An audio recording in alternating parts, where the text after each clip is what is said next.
So this video is kind of inspired by Vegas Romaniacs. If you haven't checked out his YouTube channel, do that. You probably have over mine.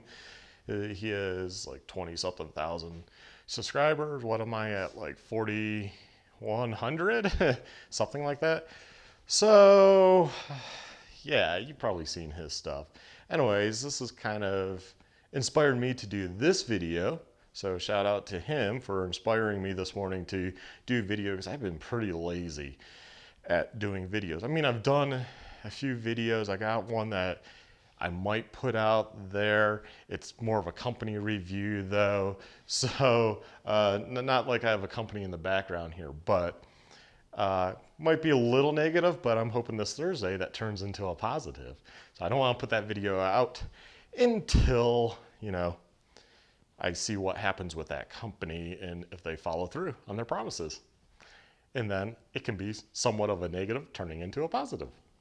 But anyways, I think we as writers, vloggers, content creators should be more open.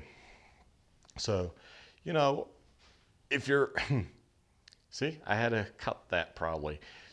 So if you're getting into riding because you've seen some vloggers and you're like, that'd be pretty cool. I want to vlog and I want a dual sport ride. Man, it's pretty hard to get into. I've talked about it while riding my motorcycles, but I don't think I've done a video where I'm just talking to the camera and talking about it. And this might be kind of a long video. So, bear with me if you want to hear this stuff and whatnot. But, and I do tend to walk when I talk. So I should do more hiking videos like I did for Trail Taker, because I'm kind of good at that. I'm good at hiking around and talking to a camera. And when I talk on the phone, I do walk around.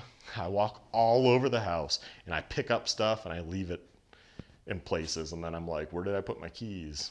Or where did I put my wallet? Where did I put this? Why am I holding a screw at the end of a phone call?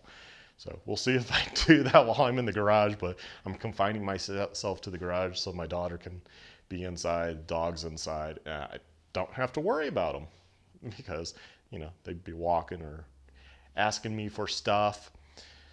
But anyways, like I was saying, Vegas Romaniacs kind of inspired this video in a way because I think we should be more open, trying to tell you newer riders, like it is pretty difficult now with YouTube. You need 1,000 subscribers before you can monetize. And not just that, you need so many views to monetize.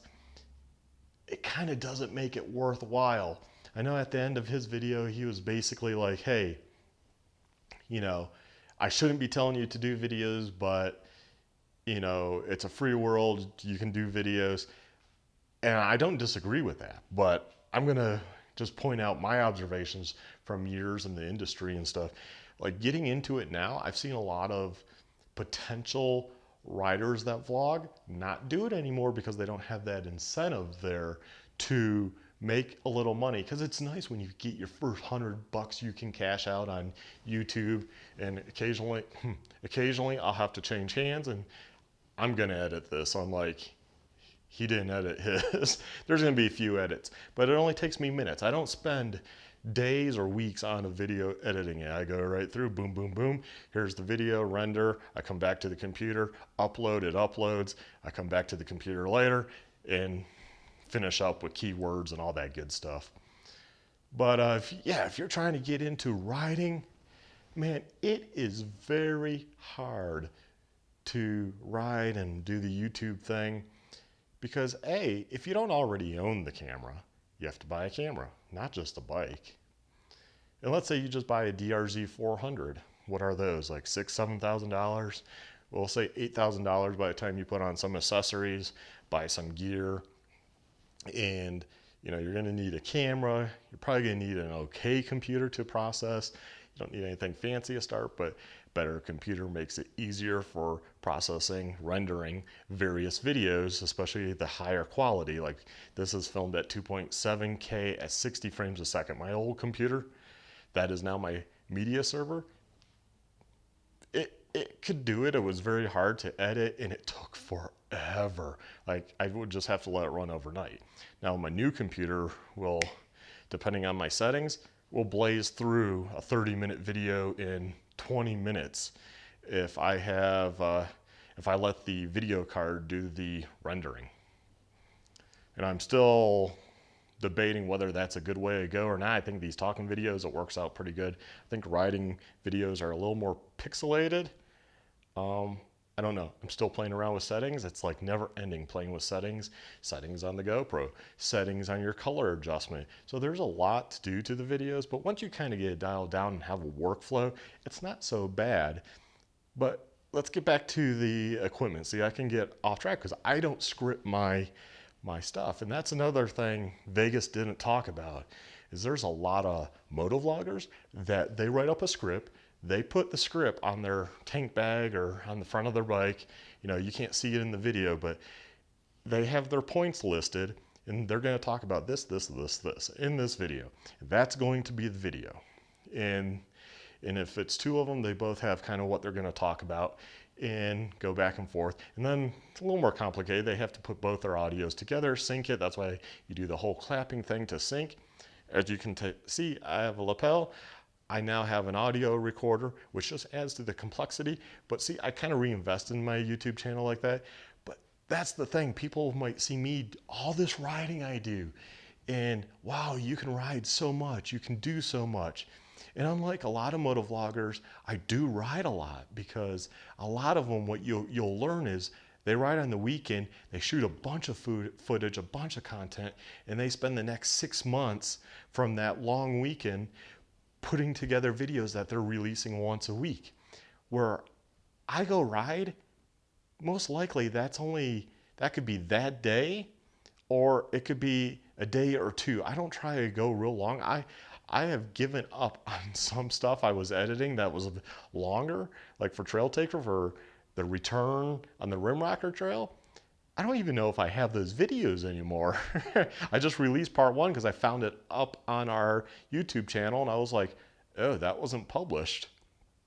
And I don't feel like going back because I don't remember the ride that well. If I just did the ride or it was a few days ago, I can remember and I can edit out like where I said stuff or where I crashed. I have a good idea and it makes the workflow go real smooth. So yeah, my content, you don't, it is pretty fresh when I do it. Like I might do this right today. And by today, I don't even know what day today is. Today's a Wednesday, so I'll probably be doing this today and putting it out there, or at least getting it rendered. Maybe by the time it uploads, and depending on the rest of my day, I have a lot to do. I want to clean the garage. I need to do stuff outside. I need to take my daughter to the arcade. There's a lot of stuff. We go to Taco Bell's on Wednesday. That's kind of like her thing. She likes doing that. It's getting old for me, but she likes it. So keep your kids happy. And see, now I have a brain fart because I can ramble and I don't have a game plan. I don't have that list of items to talk about. So, you know, what do I make on YouTube? We'll start there. Well, this month looks like might be my first month over $300 for the month. Last month was $257. Plus I do have Amazon affiliate, and that was only like 30, 40 bucks because I didn't really push it that pays you out like 3 months prior because of the return policies. So, you know, I think the next one will be like 70 bucks from Amazon. I think this last month and this month are pretty good once they pay out, assuming no returns. And so together, I'll probably get 400 bucks on this next payout on the 20th. And that's going to be awesome, 400 bucks. Of course, I mean, there's tax, and I write that off against my wife's salary. See, my wife's a professional. So when you see somebody doing YouTube videos or a lot of riding, you don't know their circumstances. I don't work. So can you not work and make 400 bucks a month or less? No, probably not. I would even say most people that are living with their parents probably cannot, you know, make 200 to 400 bucks a month and call that a survivable wage. There's just no way, not if you're paying for anything in life. And so, so you might wonder, well, what was your background previously? And I haven't really talked about this, I don't think, on video at all. I was an IT guy. I was a chief information officer for an aerospace company. And no, I had a fancy title, I had an office, but I never got the promised training, and I wasn't paid as much as you would think should be paid. It just gave me really the fancy office and fancy title. And luckily, my wife's a professional, so I married somebody that's a professional in the medical field, and that's kind of given me the ability to write a lot and bring content and try to grow the channel. And I haven't really pushed the channel. I started this whole YouTube thing to share videos on forums, on ADV Rider, on Thumper Talk, on Sport Bike Network. There's been many places where I was like, oh, I want to share this video, and I would just share the video. I didn't even monetize or put keywords then, because I was sharing a link. I was like, why would I put keywords to this ride? Why would I do that? So after a lot of time, years passed, I one day just woke up and I was like, wow, these people are making money off YouTube. I will go ahead and monetize. So I started monetizing, which meant I had to go back through hundreds of videos and also put keywords and what have you. And that took a lot of time, a lot of effort. And then, I slowly got paid, and that was nice. And that was kind of an ambition to make more videos. Oh, I got $100 payout. Okay, make more videos. Oh, now instead of taking a year to get $100, it took 6 months. It took 3 months. It just kind of snowballs, but it does take a long time. And for my case, it took extra long because I never got into this to do YouTube.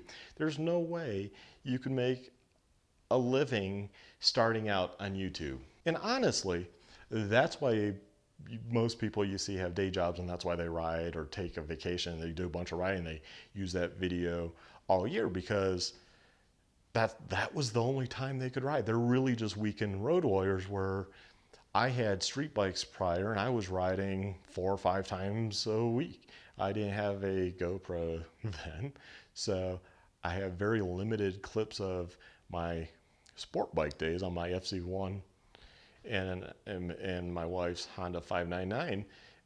I don't even think I have any video clips of the 599. I think I mounted her digital camera on the FC1 a few times, so I have a few videos, and it was shaky.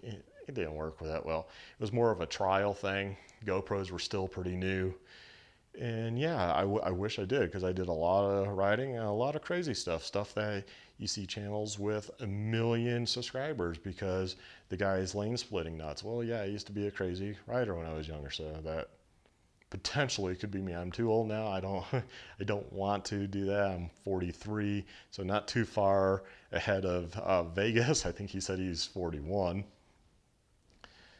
But I slowly got a GoPro, started filming the rides just for myself and to share with various forums.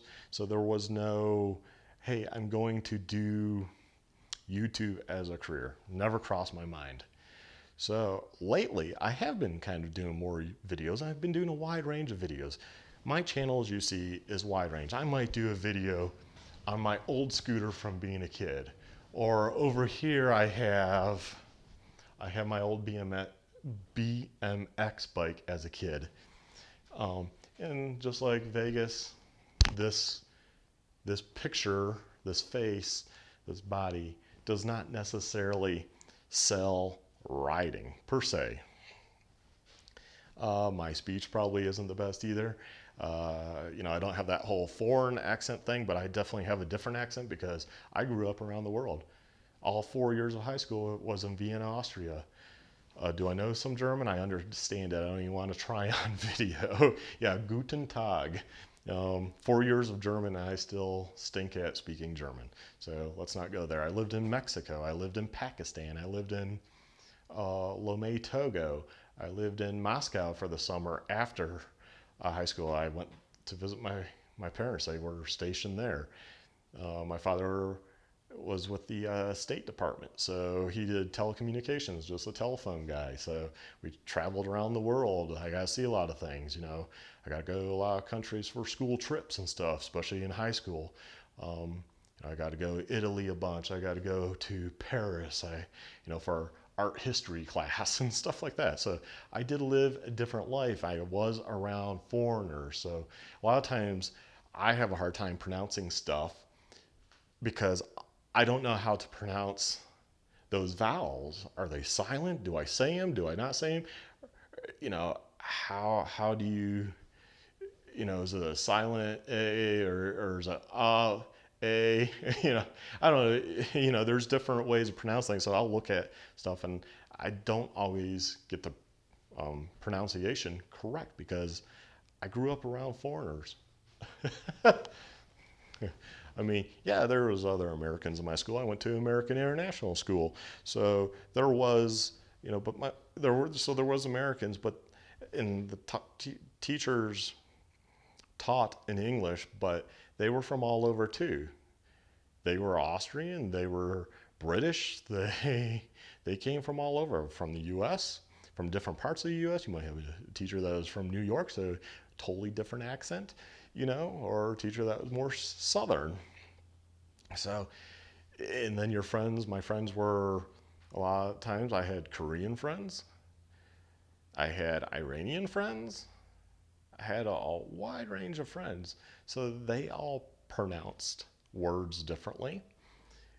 And yeah, so it is very difficult for me to also, maybe not as difficult as Vegas, but it's still, I get stumped on stuff, and I hear that just amongst Americans, they get stumped on stuff. And how do you say climb?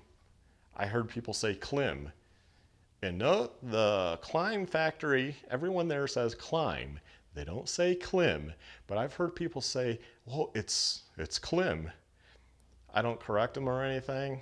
I just let them think what they want to think on that. But it is definitely a climb if you want to know. It's like climbing a mountain. Their whole thing is snowmobiles. That's their real product line. That's how they got started. Those guys are very, very much enthusiasts into snowmobiling.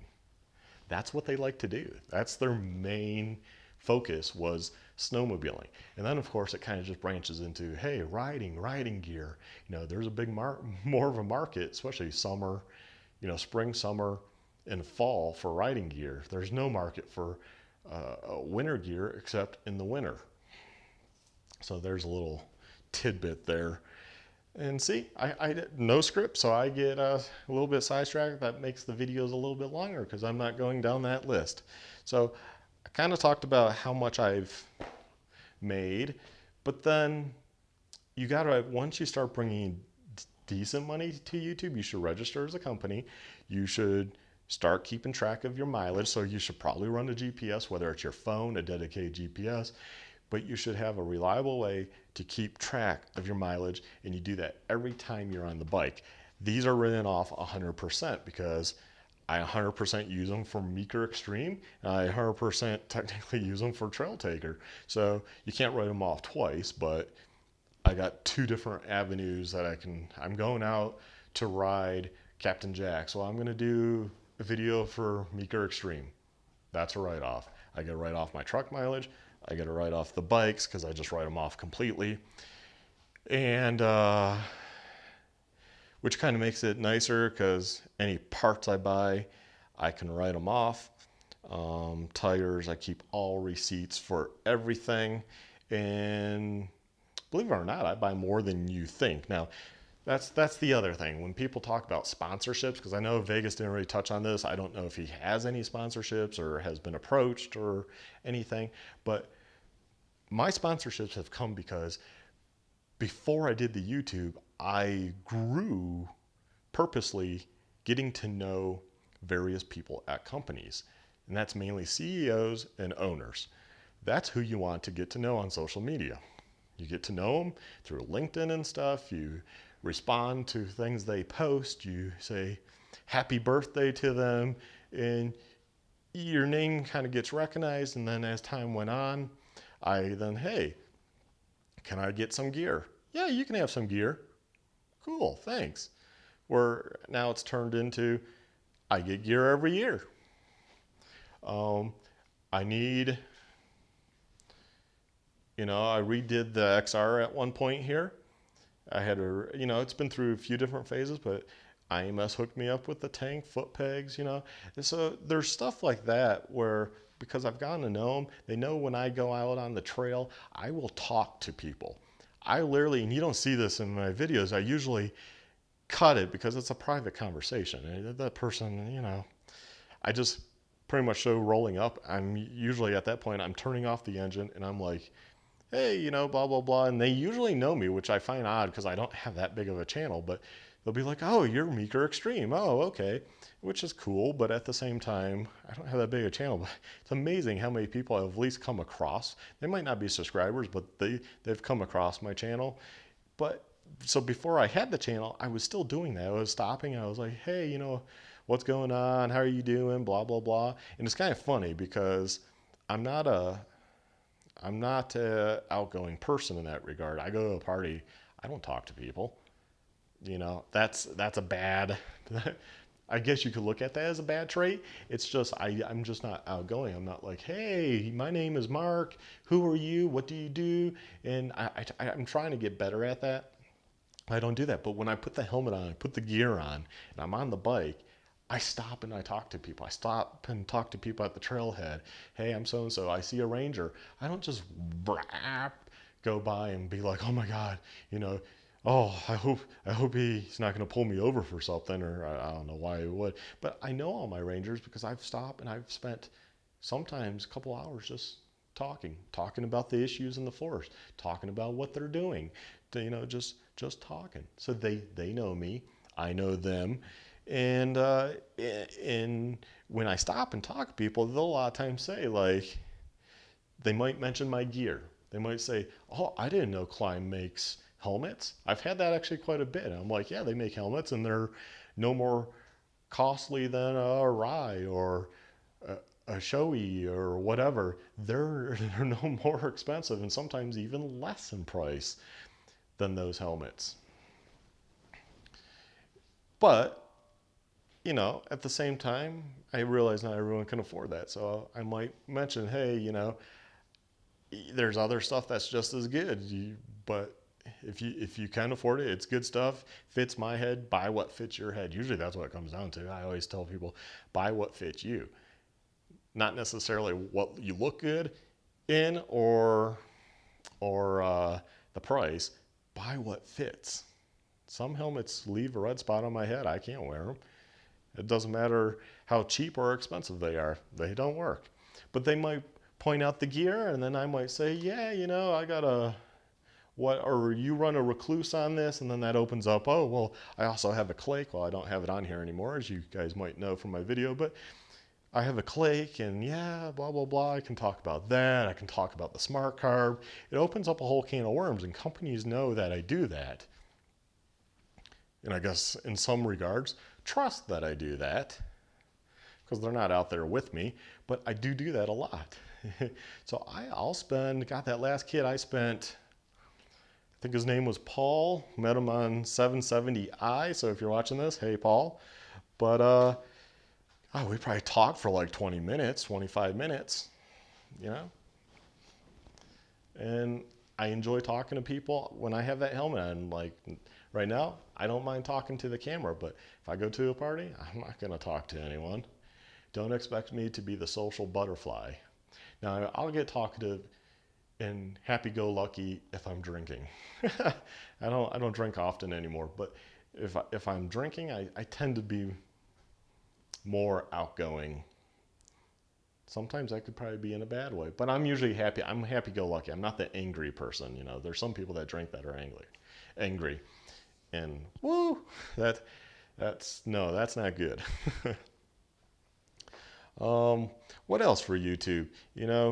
It's just hard to get into now, and oh, I know what. So the type of video. So riding videos is very niche. And people don't understand how nichey it is, you know. How many people are going to search for gas? How many people are going to search for XR650R? A lot more are going to search for that bike than that bike. A lot more people are going to search for BMX probably riding than motorcycle riding. A lot more people are going to search for mountain bike riding over any of those. If you have a side-by-side, more people are going to search for a side-by-side video than any of that. Having a F-150 truck and doing a how-to video, doing a install video of a product or something, a lot more people are going to be searching for that than anything else. You'd be surprised how many views I have on a silly ceiling fan video. Go type in ceiling fan and check out YouTube. You will laugh. You will be videoing your ceiling fan because you'll get views. I didn't know there was a market. So there's literally crappy videos of kids. You can tell it's kids and just videoing their ceiling fan. But they have like 100, 200,000 views. Come on now. Like, that's crazy. So I could never bring myself to that, but I did a repair video, so it gave me that opportunity to show the ceiling fan, to do a repair video. So that's how I ended up doing one of those, but it gets a lot of views. My high chair video, I did a video on a product review on a high chair we got, mainly kind of a complaint to warn people, like the back bar would press into my daughter's back. You could feel it in the back of it. And that gets a lot of views, even still now. And that's, oh my God, you know, she's 7 years old. So that's probably 6 years is when we got the high chair, because baby, they don't sit in high chairs. And as you see stuff like this, I sure did more videos of baby stuff. There's stuff like this. That probably would have been a good payout. That probably would have been $10 a month right there. She just got the scooter thingy. You know, I bet that even would be probably $10 a month. You'd be shitting yourself how much you get on doing any other product than riding. Now, if you're a good rider and you show different angles of you riding, yeah, you're going to get a lot of views for your riding videos. I don't want to set up cameras everywhere and edit out 10 different cameras of me riding a trail. Or do I want to buy, you know, probably not 10 cameras, but, you know, I don't want to buy even 4 cameras. I mean, I bought the GoPro Black edition, or GoPro Black edition that just like set at every camera. No, the GoPro Hero 5 Black edition, because it was $199, and then unfortunately Costco then had it for like $179. No, I got it for $250. Then it went to $199, and then Costco had it for $179. So I spent a little extra there, but hey, you guys are worth it. See, I spend money back on the channel I needed to video. I want a video in 2.7K at least at 60 frames a second with somewhat stabilization. And I figured, well, that's the way I'll go. I'm not going to get a 6 or a 7. The 5s were still reported better than the 6s, although the 6s I guess have had a firmware update, and so they're actually good now. The 7s, I hear there's still a lot of problems, but the image stabilization is awesome. Although the DJI Osmo camera looks like the best deal there. I might get one of those for $350. I don't know. We'll see what Black Friday and Christmas bring, but that's probably what I'll do. I'll probably get one of those.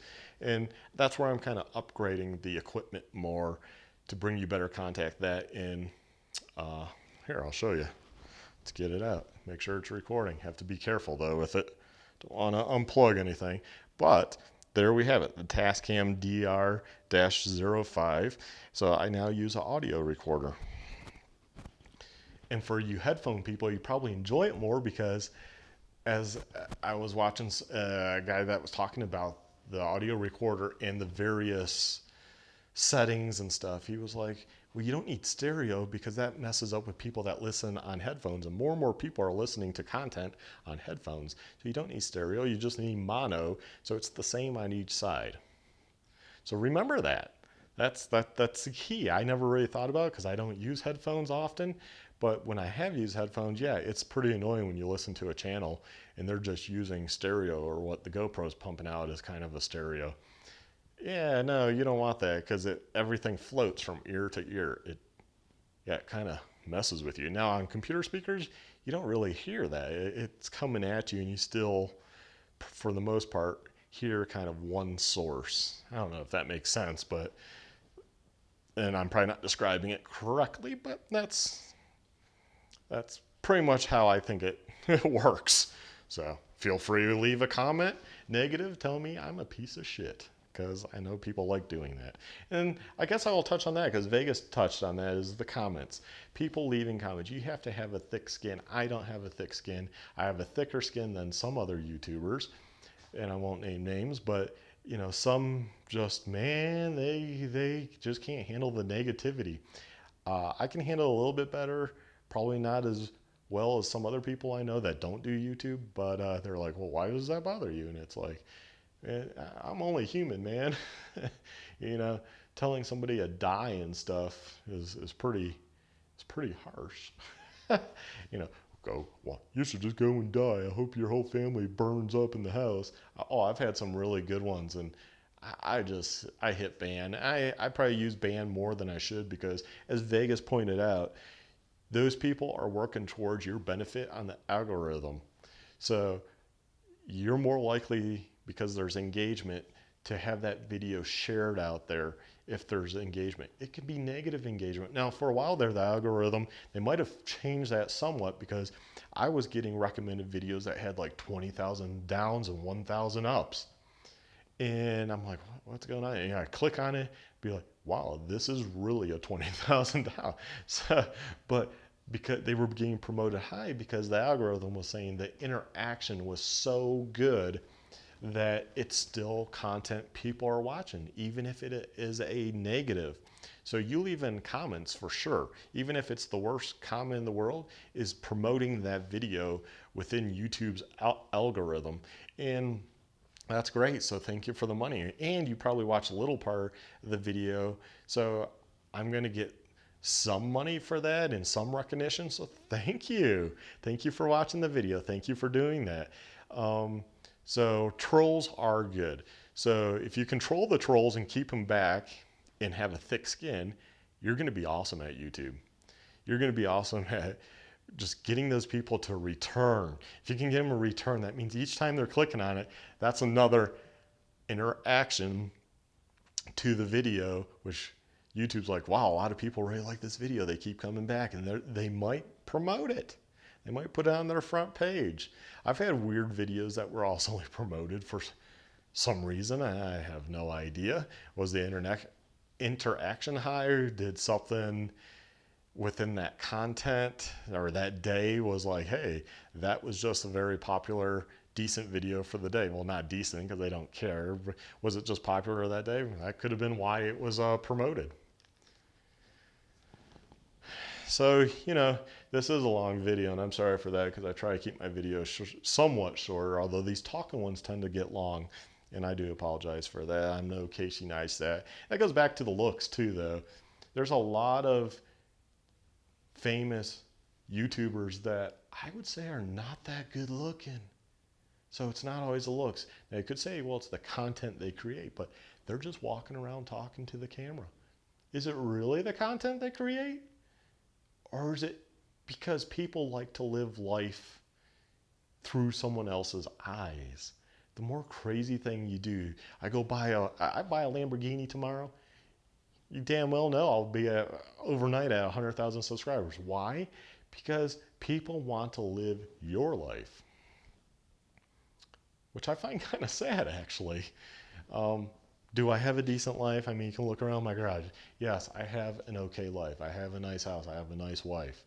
I have an awesome kid for the most part. She's awesome, you know. And, you know, I'm able to go buy a truck. I'm able to go take trips and ride and see things and do things, and, you know, gets people on social media like, do you work? Well, no, this has kind of turned into my work, and I'll be honest about that. I never thought I would say YouTube has been my work, but I'm kind of trying to make it more and more because it is fun. I honestly, I don't know what else I would like doing. If YouTube were closed tomorrow, or at least turned off monetization on every channel except the really, you know, the ones that really draw views, I would probably still do this. I would probably still enjoy making content, but it might be more stricter. It might be more strict to reviews. Like here, I guarantee this is a moneymaker right here. I had to buy a new filter for the shop vac. Craftsman shop vac filter on Amazon, like 14 bucks, free shipping, came within 1 day. Man, Amazon stepped up their game because I went to use the shop vac in this. Look at that. Look, we'll bring you in. That is crazy. I didn't even want to pound that out. I said I'm ordering a new filter, so got to install that. But I guarantee you, doing an installation video of that, I mean, it won't take 10 minutes is the problem. It'd take like, maybe I could stretch it out to 3-5 minutes, and I would pay for the filter 14 bucks over and over again. So if you're actually getting into YouTube for the money, and you think writing is going to bring you money on YouTube, it's too nichey. You need to say, you know what? I just bought this new Celica and I don't see many videos on it.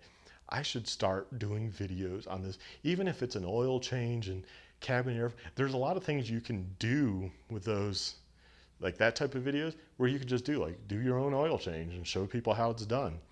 You could take apart the cabin filter, but you're probably not going to need it changed because it's a new car, but you could still take it apart and show how you access that. You don't need to show putting actual new filter in. You're just showing how to get to it. You can do just videos like that, and you'll be amazed at how many views you will get. And you'll get those views. If you were to buy a 2020 vehicle, you're going to get those views are going to start out slow because it's a new vehicle, but you're going to get those views. Okay, who's cutting grass? So, Jesus. See, it's hard to come out here and do videos. That's another thing. You get like outside noise. And I don't know if it's going to be picked up on this mic. I have this sensitivity turned down, so it might work just fine. But it's annoying when it's back there. But see, lost my train of thought too. So you'll get views on, like, if you bought a 2020 Toyota Celica and you're going to, take apart the brake.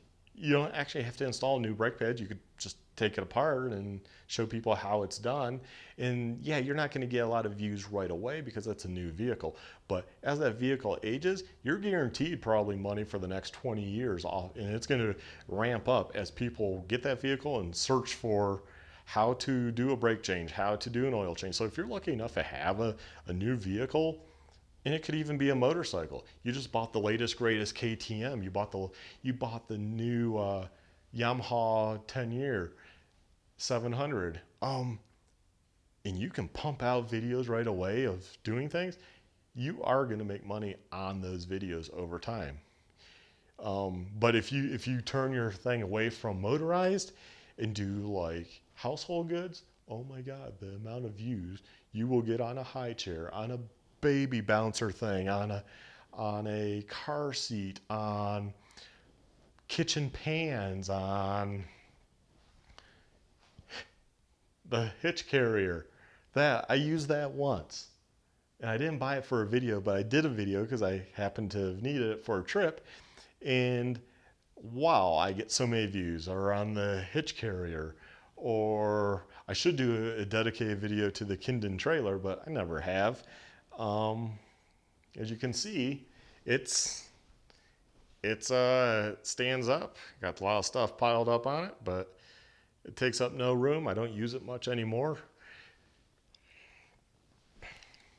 But my point is, there's products that you will get nonstop. So if you're trying to do it for a career and you weren't born into the motorcycle lifestyle per se, but you saw a video and you're like, well, that looks fun. Well, yeah, it is fun, but to think it's going to be a career is pretty slim. You'd have better luck doing a review on this flying disc thing. You would have a better chance of making money on this pool for Walmart. just to be honest with you. You know, and you will make more money on that stuff. I do some of that stuff because I don't see a video out there, and it does bring in the extra money. It's so when it's a little bit of the money side, I'm like, yeah, I'll do a video of this. Why not? No one else has a video. Might as well make one myself. I'll be the sole person to have that product, you know, and showcase it. Whereas a lot of people have gas, even though that's still niche. A lot of people have XR 650Rs, and it's going to be hard to do a video talking about it. It's why I don't do many product reviews of even my climb gear like this. I mean, you don't see me do many videos of like the various gear I have. You just, God, I got stuff down there hanging up. I got closets full. Because there's so many channels that have that product review. There's, you know, Rocky Mountain ATV now does product reviews. So if you just want to see how many pockets something has, you know, they're the ones that are going to show you that. They have the money to have awesome cameras. They have the money to have somebody dedicated to editing and filming and doing a script. And even if it's not a script, if it's off the cuff, even if it's off the cuff, because a lot of that stuff you could do off the cuff, or you should be able to. I mean, it's pretty easy. All you have to do is rehearse it once in your head, and you should be able to do it. But yeah, you know, they have that market. So, I mean, I can show it, and I can take pictures and post on Instagram. And that's the thing. A lot of people are into Instagram, but there's no money to be had. There's no money to be had on Facebook videos. So it drives me nuts when somebody just posts a Facebook video. It's like, you know, that's a great video. Why didn't you just post that on YouTube? And they're like, oh, well, you know, my YouTube channel's not that. Well, your YouTube channel's never going to be big if you don't post what everyone liked from Facebook to a YouTube video. Even if it's only a 3-minute video to start because you're starting your channel. Shorter videos probably work better than these longer ones. How many people here watch this whole video? I mean, God, you know, maybe I should do a giveaway because of this or something. I don't know. Do I do a giveaway? And how do I do a giveaway? Please leave a comment. I don't understand how people do the giveaways. Every way I have seen, there's ways that cost money, that look good, but they cost money. I don't need a monthly subscription to do a giveaway. I'm not going to do it monthly. I can't afford that. I'm not Casey Neistat. You think I'm a multimillionaire and can be like, hey, I'm giving out stuff. Doesn't work. So, guys, gals, I'm going to end the video here. You know, hopefully you found some of this rant, or it's really not a rant, this information important to you. Dogs are now barking out there. It's driving me nuts trying to think and stay on topic. So, you know, thanks for watching. Please like, subscribe, and check out my other videos. Have a good one.